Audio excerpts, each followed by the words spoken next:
infrastructure, okay, because people are very diligent, very good at infrastructure building, and Chinese society has a lot of excess capacity in terms of, for example, like steel, cement, right? So OBOR can make use of the excess capacity, also the ability to build infrastructure. I mean, I would say one of the outstanding strengths of the Chinese economy is the ability of infrastructure building. And of course, eventually will be the globalization of renminbi, RMB. If you notice recently there's a trade war. Okay, what's really behind it ultimately is the competing in terms of international monetary status. Okay, that is the, if you're international money, then you have the right to print money. Okay, so everybody's competing for that. Right? So eventually, it's the globalization of RMB, and this world has been, in terms of East and West, there's intense competition. My feeling is more and more. The US dollars, euro, the renminbi, the Japanese yen, all this, okay, is competing. But one of the motives behind OBOR is trying to promote renminbi, which is the Chinese yuan, Chinese dollars. Now again, come back to this philosophy. Right? The most favorable sport in the West is probably this boxing, which is very direct. Okay, you hit me, I hit you back. It depends on whose strength is greater. Right? That's more like, again, this power approach. Right? But in Chinese, we have this Tai Chi. I don't know how many of you have seen this Tai Chi. That is, we do it somehow in a very slow, very soft way. It's now becoming like exercise, form of exercise. But in the beginning, was actually stemming from martial art. It's kind of kung fu. I mean, they can kill you with that. In other words, okay. But eventually evolved into a form of exercise, right?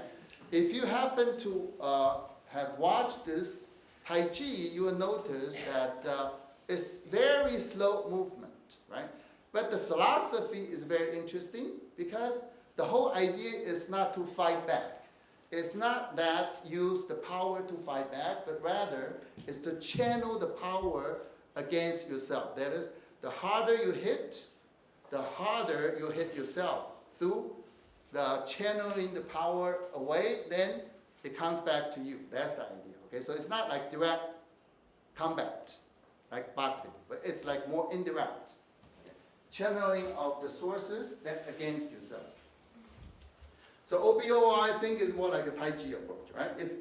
As a matter of fact, OBOR is behind even a greater scheme of what's happening.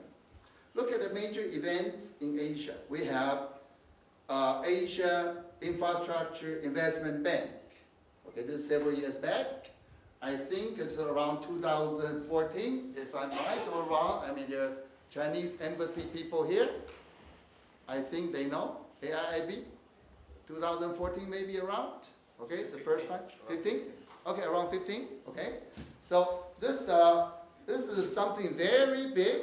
Almost all the major countries in the world has joined. Okay, the idea is to finance the OBOR, the infrastructure project. Actually, India, I mean, the gentleman was mentioning India. India has actually borrowed a lot of money from this IIB bank. And so what's the counterpart? The counterpart is the IMF, right? There was one of the product of the Bretton Woods system, which is collapsed, of course.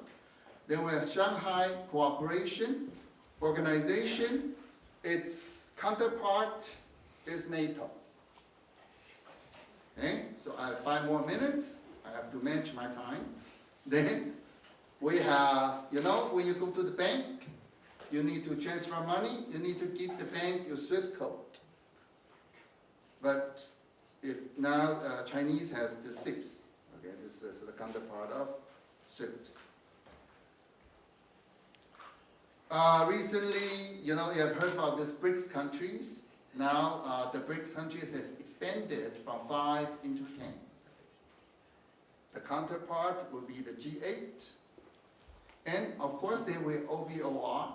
So what's the counterpart of that? That is the old global leadership. Okay, so as you can see, right, OBOR is actually one of the elements of a bigger scheme, which is based on this philosophy of indirect rather than direct fighting back. So along the road, there are many opportunities. Okay, for example, this Maldives, this is Indian Ocean here. This Maldives, right? Sri Lanka is just here. Okay. So basically, China has invested a lot in these two places, Maldives and Sri Lanka. I think there should be very good opportunities over there because it's critical in the Indian Ocean, right? That connects. And another one is China-Pakistan corridor. I don't know if you've heard about this port called the Gwadar port. China has invested 46 billion US dollars in it. Okay, so because that port is very close to the Middle East, the oil sources. So it's easier to go directly, okay, from the oil to, for example, Dubai all this and to Gwadar, and then from Gwadar through this corridor of Pakistan, then it will connect to the northwest of China. There's another corridor. This time is in Myanmar. Okay, there's another port here. Actually, this is related to the Rohingya thing that was happening a few months, or roughly 6 months, 1 year ago. I don't know if you know all that, but anyway, the political and economy tend to be intertwined anyway.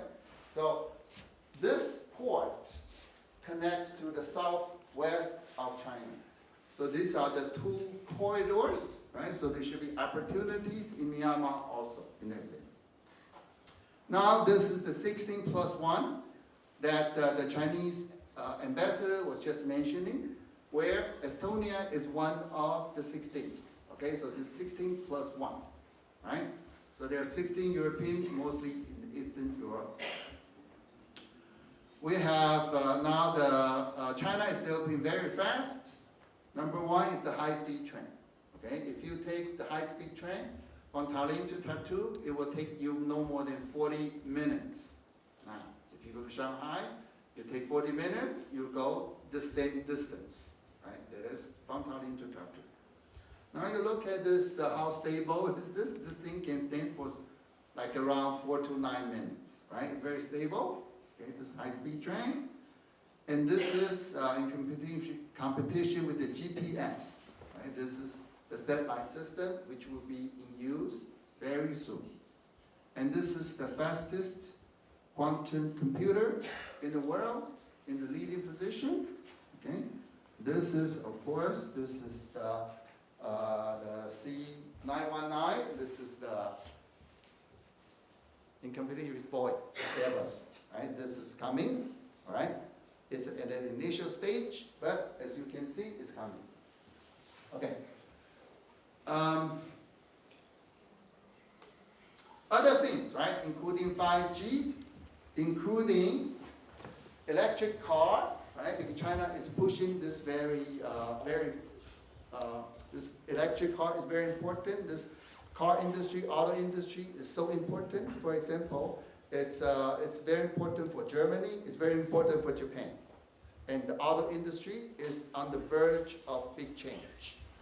Okay, and Chinese actually recently, the government, just within this week, they will lower the import tax of the cars. Okay, I don't want to belabor on this, but there's very big ramifications. Okay, this thing is very huge, very big. Okay, because big industry, car is the epitome of industrialization of a nation. Okay, but this industry is undergoing a very big change. Semiconductor, this is the weakest spot in China, but well, it's developing. It's actually, there's some collaboration between China and Taiwan in this thing. Alibaba, Singles Day, okay, I didn't calculate exact, but it's equal to 8 to 9 times of GDP of Estonia in 2016. One day sales in Alibaba